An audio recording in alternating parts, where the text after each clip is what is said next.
All right, and we are back here on the GSMC Football Podcast. And for the fourth part of the show, we are going to get back to talking about quarterbacks. We'll talk about Trevor Lawrence and some things he had to say about the Jaguars' upcoming season.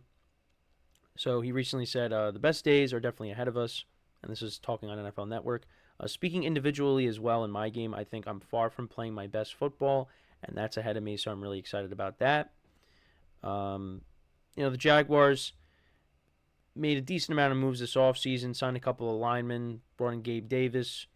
They drafted Brian Thomas Jr., also brought in Devin Duvernay as well. But yeah, it's going to be an interesting year for Trevor Lawrence. And there were some comments that Craig Carden made on the Craig Carden show on FS1. He said, I don't know, because this is talking about the Jaguars and Trevor Lawrence. I don't know because I don't know what Trevor Lawrence is anymore. This was a team that 9 weeks into last year, they had the number one seed sitting right there in their laps, and he just had to play better football. They would have won the division. They could have had home field advantage throughout the playoffs. And actually, it's funny because when I was watching receiver last night, when the 49ers ended their losing streak and Deebo Samuel came back from the injury, the Jaguars at that point were 6-2. 6-2. And they finished 9-8.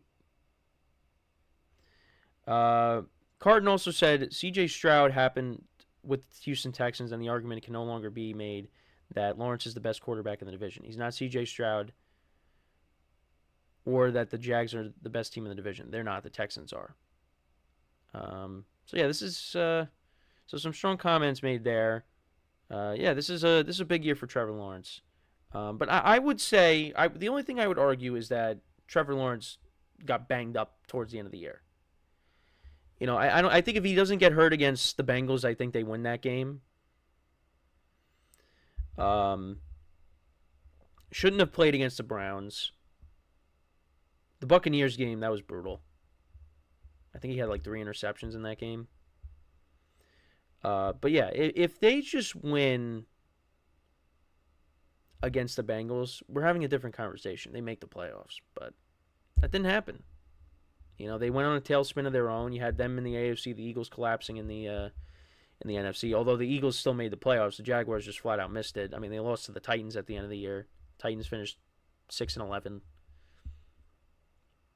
But yeah, it's a big year, and I agree with Trevor Lawrence. His best football is ahead of him. He's got to go out there and show it.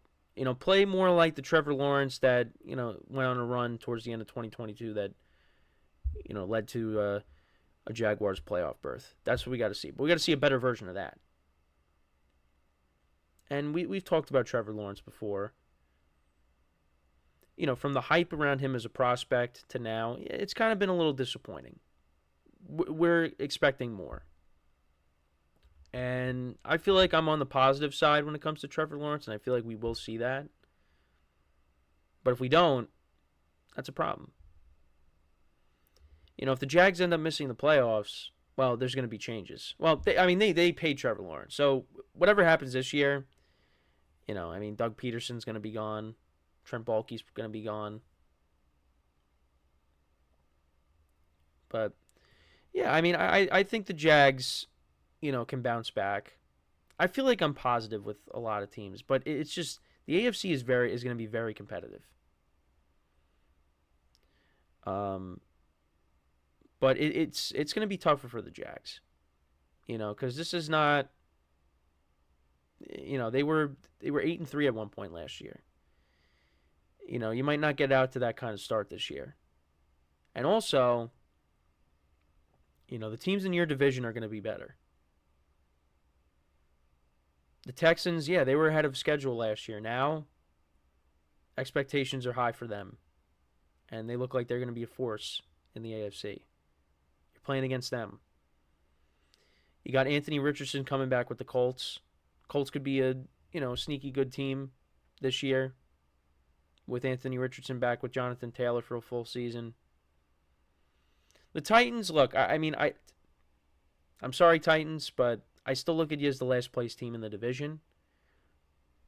But they could prove me wrong. They've put weapons around Will Levis. And if he has a big jump in year 2, they could be a problem. So you're coming into this season, you're the Jaguars, you're coming into this season, and the landscape of your division is completely different than what it was last year, where the division was a layup.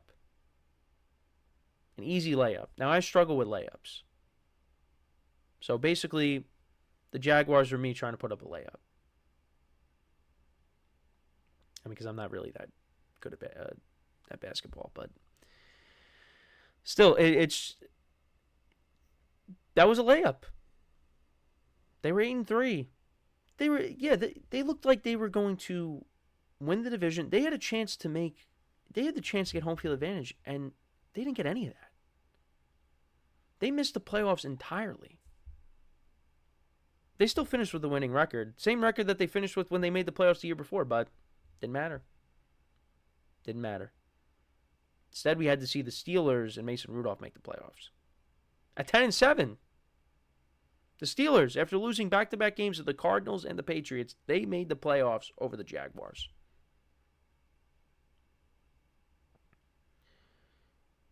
You know, it's very disappointing end to the Jaguar season last year. But they got a chance to redeem themselves, and let's see if they do it. It's going to be tougher. You know, and I think got to rely upon Travis Etienne as well. You know, because he played really well for them last year. So running the football, I think, is also key. But yeah, protect Trevor Lawrence. Because Trevor Lawrence got knocked around a lot. You know, and we'll see, you know, how Brian Thomas Jr. is. I don't think this Jaguars offense, I think, is on paper is solid. But someone's got to step up and be that number one wide receiver. Like Christian Kirk, you know, has played well. I think he was banged up last year, but his first year in Jacksonville, he was good. So you got him. Evan Ingram has been solid for them. You know, Gabe Davis was banged up last year for the Bills. I mean, you know,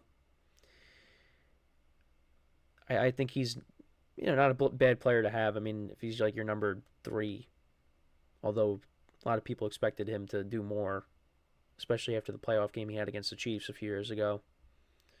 But on paper, I think this Jaguars offense is solid. It's just, you know, go out there and improve it. That's really it. And Trevor Lawrence is getting paid a lot of money, $55 million a year. Although I don't think he deserved that kind of money. I think he deserved to get paid, just not that kind of money. Go out there and show that you deserve that top dollar. Now, we'll go over the top 10 quarterbacks list that came out. Trevor Lawrence is not on that list. So, you know, show that you could be a top 10 quarterback. Show that you could be a top 5 quarterback. Because that's what you were drafted to be. And last year was a step back. Now you got to take a step forward. Take 2 steps forward. But it's going to be tougher. So, I mean, I think, like I said, I'm on the positive side of Trevor Lawrence. I think, you know, he is the guy for Jacksonville. But, yeah, I mean, you're coming off of a disappointing end to your season last year. You got to, it's a clean slate. Wipe that away and see what you can do this year. And if they could go out there and, you know, say, listen, Texans, you know, you guys might have gotten better, but, and we collapsed last year. This is still our division. They could do that. That would go a long way. But it's tough to think like that now. So, and again, especially with the conference that you play in. It's a loaded conference. It's going to be very tough. So that's really my thoughts on the Jaguars. Yeah, we're expecting more out of Trevor Lawrence this year. Let's see what kind of year he can have. Like I said, Jaguars don't play well. They don't make the playoffs. I mean, Doug Peterson, Trent Baalke, they're gone. So that's my thoughts on it. Let me know what you guys think. How do you see the Jaguars performing in 2024? It's going to be an interesting year for them. Again, they were one of the other teams. Them and the Eagles both collapsed last year. And the Jags are looking to rewrite the wrong and, find themselves back in the postseason again. Because they took a step forward. After the Trevor Lawrence's rookie season with Urban Meyer, Doug Peterson comes in. Yeah, they didn't get off to a great start, but they finished the season strong. They made the playoffs. They won a playoff game, and then took a step back because of the collapse that they had. But we'll see what happens this year. We will see. Just protect Trevor Lawrence. And that's one of the major things. So we're going to take our final break of the show. And then when we come back, because I know I referenced it, we're going to talk about some NFL executives' takes on Brock Purdy. He was left out of the top 10 in that top 10 quarterback list. So I just wanted to give you my thoughts on what the executive had to say and, give you my opinion on Brock Purdy as well. So for one final time today, stick around, and we'll be right back here on the GSMC Football Podcast.